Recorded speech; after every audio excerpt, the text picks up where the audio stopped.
Statement. బెత్లెహేముకు వచ్చిన మోయాబీయురాలు ఋతు. వస్తకి బదులుగా రాణిగా ఎన్నుకోబడిన స్త్రీ ఎస్తేరు. ప్రవక్త్రిని గాయకురాలు మిరియం. యాకోబు కుమార్తె దీనా. శత్రువుని చంపిన స్త్రీ యాయేలు. యోబు కుమార్తె పేరు యమీమా. మొదటిగా కవల పిల్లలు కనిన స్త్రీ రిబ్కా.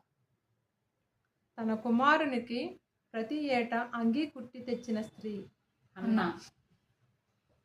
న్యాయాధిపతిని ప్రవక్త్రిని దెబోరా. దేవుని దూత స్వరాన్ని మొదటిగా విన్న స్త్రీ హాగరు. దేవుని మాటకు మనసులో నవ్విన స్త్రీ అవ్వ. శారా. గృహదేవతను దొంగిలించిన స్త్రీ రాహేలు.